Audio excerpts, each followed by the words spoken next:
শুভ সন্ধ্যা, আপনাদের সাথে আছি তৌফিকা রহমান। প্রিয় দর্শক শ্রোতা, সবাইকে মহান বিজয় দিবসের শুভেচ্ছা জানিয়ে শুরু করছি শুভ সন্ধ্যার আজকের আয়োজন। শুভ সন্ধ্যার আজকের আয়োজনে থাকছে চলতে থাকা প্রদর্শনী, এনটিভি হাইলাইটস এবং স্বাধীন বাংলা বেতার কেন্দ্রের শব্দ সৈনিক, সাংবাদিক ও সাংস্কৃতিক ব্যক্তিত্ব কামাল লোহানীর সঙ্গে আলাপচারিতা। প্রথমেই চলতে থাকা প্রদর্শনী।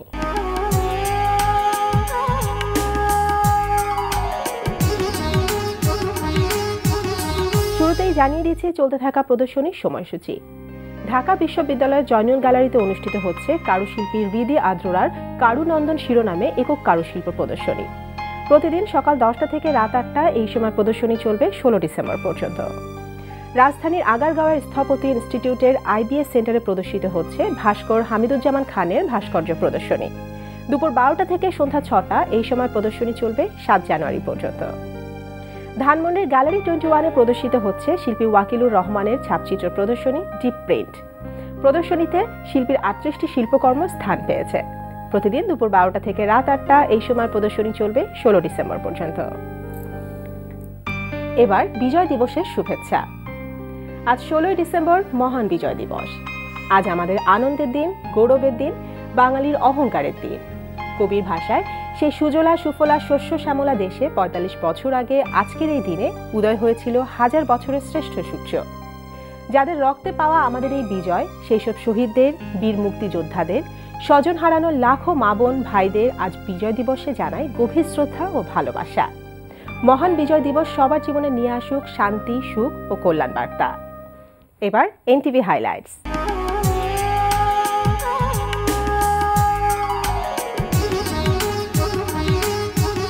এবার জানিয়ে দিচ্ছে কি কি থাকছে এনটিভির রাতের অনুষ্ঠান সূচিতে। সন্ধ্যা 6টা 45 মিনিটে দেখবেন বিষয়ভিত্তিক ধারাবাহিক অনুষ্ঠান উদ্দীপন। আমরা যে এত ত্যাগ স্বীকার করেছি, এর বিনিময়ে আমরা ভালো কিছু আশা করতেই পারি। এই ব্যাপারটাই না ওর মাকে আমি বুঝিয়ে উঠতে পারছি না। তুমি একটু চুপ করবে? ত্যাগ স্বীকার মানে কি? তাই এই কথাটা বলতে তোমার লজ্জা হলো না? তুমি কিন্তু মাত্রা ছাড়িয়ে যাচ্ছ। আমি এক্ষুনি বাসায় চলে যাব।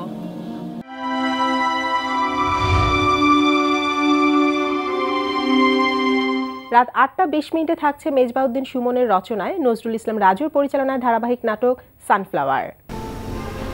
অদ্ভুত একটা শহর, সবাই শুধু এক্সপিরিয়েন্স চায়, সার্টিফিকেট চায়, আর্টিফিশিয়াল কিছু স্মার্টনেস চায়।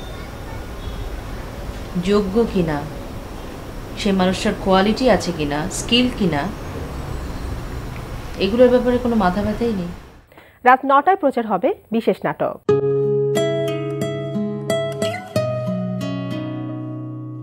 ছ বছর হলো এমএ পাস করেছি, এখন পর্যন্ত যখন একটা চাকরি জুটাতে পারলি না, তখন আমি তোর কাছে আর কি আশা করতে পারি?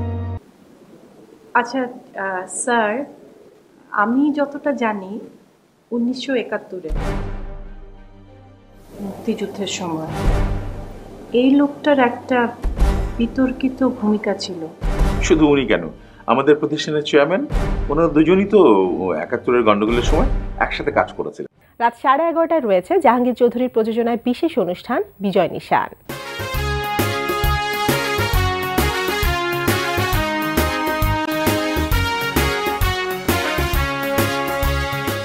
এই ছিল এনটিভির রাতের অনুষ্ঠান সূচি। এবার আলাপচারিতা।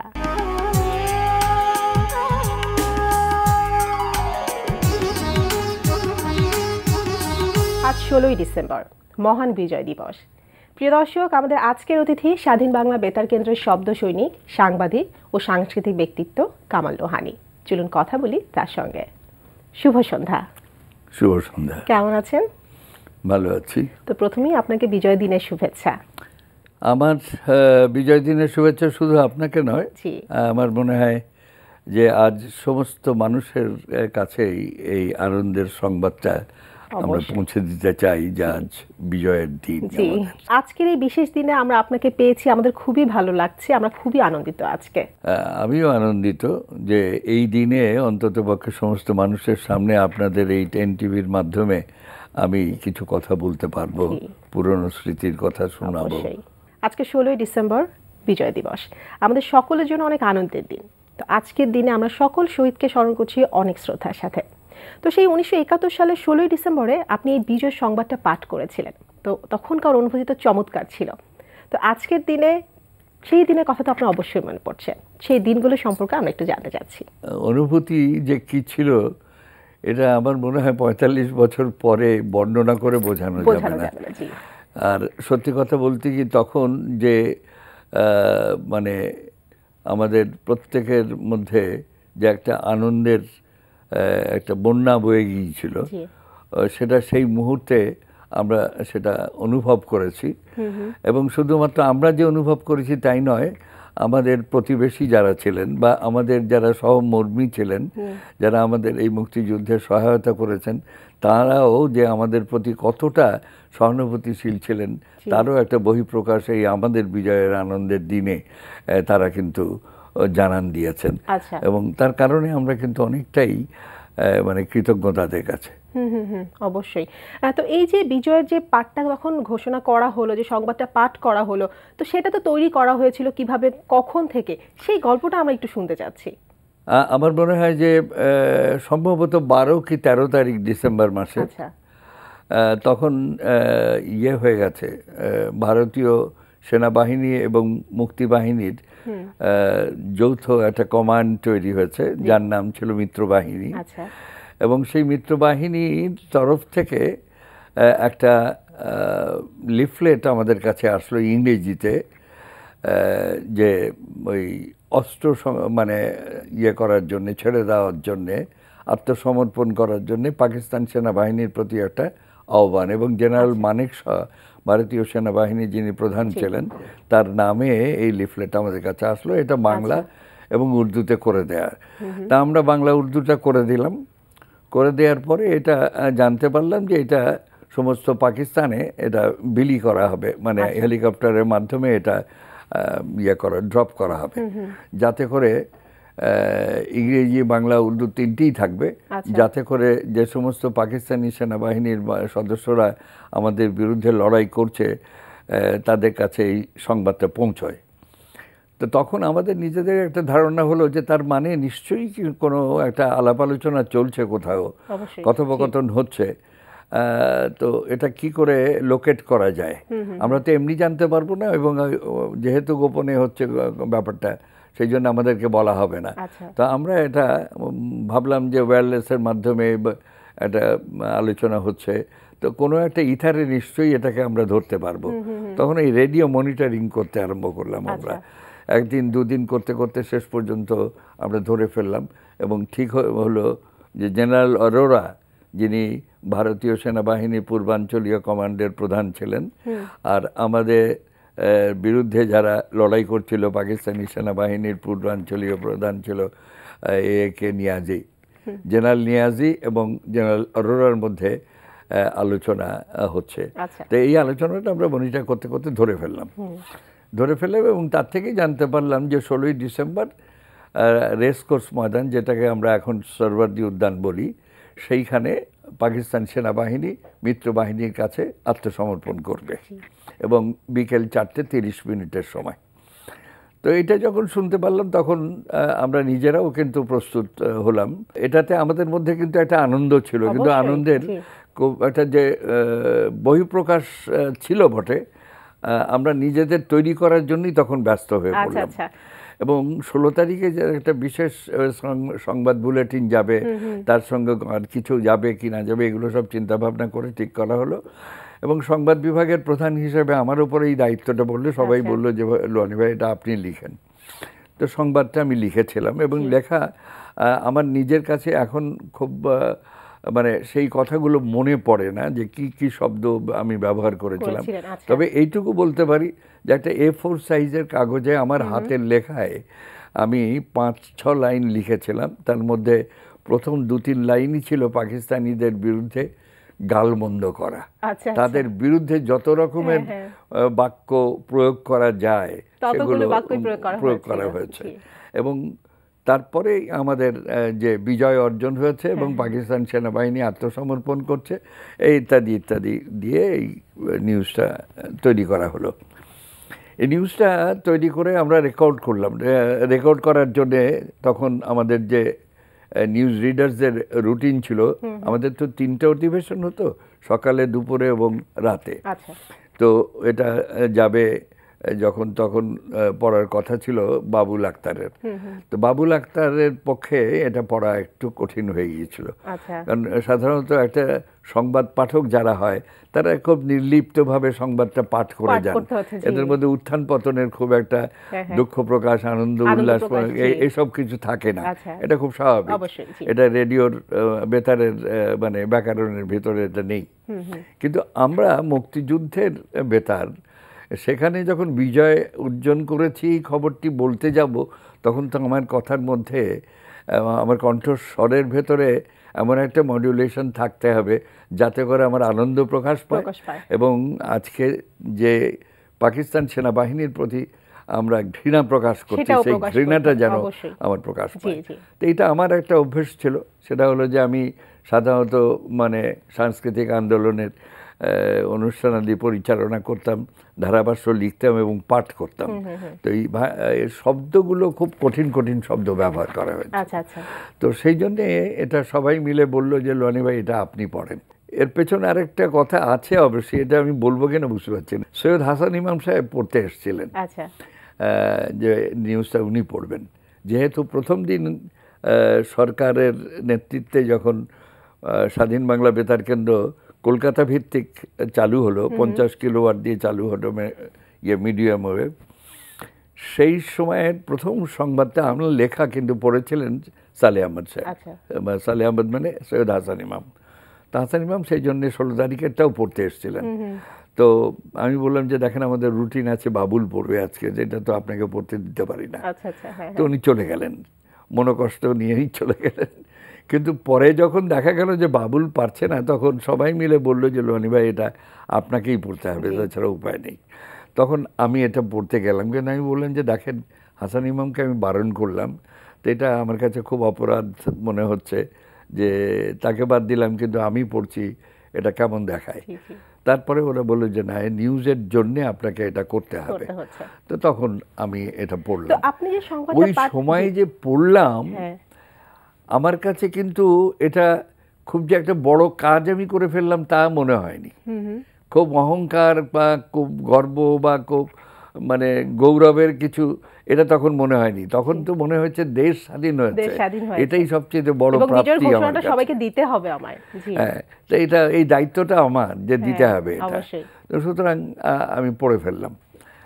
এই পড়ে ফেলার পেছনে মানে এর সঙ্গে আরেকটা জিনিস আমি বলবো, সেটা হচ্ছে যে যেদিন যে মুহূর্তে এই সংবাদটা শেষ হলো বেতারে, শেষ হওয়ার সঙ্গে সঙ্গে আরেকটা গান বেজে উঠলো, বিজয় নিশান উঠছে ওই উঠছে উঠছে।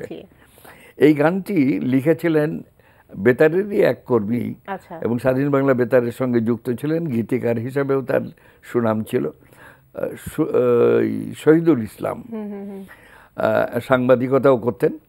তো ভদ্রলোক গানটা লিখলেন, বিজয় নিশান উঠছে, ওই গানটা লিখছেন, 2 লাইন করে লিখছেন, আর সুজেয় শ্যাম সঙ্গীত পরিচালক তিনি এই 2 লাইন করে সুর করছেন। সুর করছেন, উনি লিখে দিচ্ছেন, ইনি সুর করছেন, আর সঙ্গে সঙ্গে অজিত রায় ওটা কণ্ঠে ধারণ করছেন, সুরটাকে তিনি রপ্ত করছেন। এই করে সম্ভবত 20 মিনিটের মধ্যে একটা গান তৈরি হয়ে গেল, সুর হয়ে গেল এবং কণ্ঠে ধারণ করা হলো এবং পরবর্তীকালে এটা কোরাসে গাওয়া হলো। সেটা আমার সংবাদ পাঠ যখন শেষ হলো সঙ্গে সঙ্গে এটা বেজে উঠলো, বিজয় নিশান উঠছে। আমার কাছে মনে হয় যেন এখন তো আমার বলতে গিয়েও গাটা শিউরে উঠছে যে কি একটা অসাধারণ উপলব্ধি এবং অনুভূতি আমাদের মধ্যে তখন ছিল, বর্ণনা করা মুশকিল। আচ্ছা, তো আপনাদের অনুভূতি তো চমৎকার ছিল, সেটা তো বলার উপেক্ষা থাকে না। এছাড়াও আশেপাশে যারা মানুষ ছিল, সাধারণ জনগণ ছিল, তাদের তো নিশ্চয় আনন্দ উল্লাসটা অন্যরকম ছিল। কেমন ছিল সেটা? ভারতের তো মানে যে সহযোগিতা সব দিক থেকে আমরা পেয়েছি, সেই জন্য তো ডেফিনেটলি আমরা বলবো যে কৃতজ্ঞ তাদের কাছে। এবং লাখো শহীদের রক্তের বিনিময়ে যে বিজয়টি আমরা অর্জন করলাম, সেটা আমাদের প্রচণ্ড রকমের আনন্দের একটা ব্যাপার হলো। আমরা সবাই জয় বাংলা বলে স্লোগান দিয়ে চিৎকার করে উঠলাম সব। তারপরে কিন্তু দেখা গেল যে আশেপাশে যে সমস্ত মানে সহমর্মিতা প্রকাশ করা মানুষ ছিলেন, পরিবার ছিল, গৃহবধূরা ছিলেন, তারা পর্যন্ত খাবার পাঠাচ্ছেন, তারা মিষ্টি পাঠিয়ে দিচ্ছেন। এই যে একটা সহমর্মিতা, এই যে সৌভ্রাতৃত্ব বোধ, এইটা কিন্তু সেদিন আমাদের আর একটা বিজয়। এটা আমরা যে এই 9 মাসে মুক্তিযুদ্ধের মধ্যে দিয়ে অর্জন করেছিলাম, তার একটা বহিঃপ্রকাশ আমরা সেদিনও আমাদের এই আনন্দের সঙ্গে মিশ্রিত হতে দেখলাম। সাধারণ জনগণের আনন্দের কথা আমরা শুনলাম, মুক্তিযোদ্ধা যারা ছিলেন তারা তো দেশকে ছিনিয়ে নিয়ে আসলো, অর্জন করলো স্বাধীনতা, যখন আসলো তাদের অনুভূতিটা কেমন ছিল? তাদের তো নিশ্চয়ই মানে আনন্দের প্রকাশ করার মতো কোনো ভাষা ছিল না। মানে অবশ্যই ভাষা ছিল না। যারা রণাঙ্গনে লড়াই করছিলেন, যারা গেরিলা যুদ্ধ করার জন্য দেশের ভেতরে ছিলেন, তাদের তো উল্লাস বিভিন্নভাবে প্রকাশ করেছেন। আমরা যারা স্বাধীন বাংলা বেতারে ছিলাম তারা শুধুমাত্র খবর পাচ্ছিলাম, বিভিন্ন বন্ধুরা টেলিফোন করে জানাচ্ছিলেন এটা হচ্ছে ওটা হচ্ছে, এই ধরনের এই বহিঃপ্রকাশ যেটা ঘটেছে, সেই আনন্দের বহিঃপ্রকাশের ব্যাপারগুলো তাদের কাছ থেকে আমরা জানতে পারছিলাম। আর ওই যে রাইফেল হাতে জয় বাংলা স্লোগান দেয়া, ওই স্লোগান দেওয়ার যে ইয়েটা, এটা কিন্তু আমাদের প্রতিটি মানে শব্দ সৈনিক শুধু নয়, রণাঙ্গনের যে সৈনিক, মুক্তি ফৌজ যারা, তারাও এই জিনিসগুলো, আমরা একটা জিনিস ওখানে করতাম, একটা কথা এতদিন পর্যন্ত 9 মাস পর্যন্ত আমরা যে জিনিসটা সবচেয়ে আমাদের ইয়ে ছিল, যে বেতারে আমরা গান করতাম, কথিকা করতাম, নাটক করতাম, জীবন্তিকা করতাম, নানা ধরনের জিনিস করেছি। বজ্রকণ্ঠ যেত, চরমপত্র যেত, জল্লাদের দরবার যেত, এর সমস্তর ভেতরে আমাদের স্লোগান দিতে হতো কিছু। মানে অনুষ্ঠানের মাঝে মাঝে আমরা স্লোগান ব্যবহার করতাম। বজ্রকণ্ঠ যেমন বঙ্গবন্ধুর যে 7 মার্চে বক্তৃতা, তার থেকে অংশ নিয়ে আমরা বজ্রকণ্ঠ তৈরি করেছিলাম। সেটা প্রত্যেকটি অধিবেশনে বারবার আমরা বাজাতাম।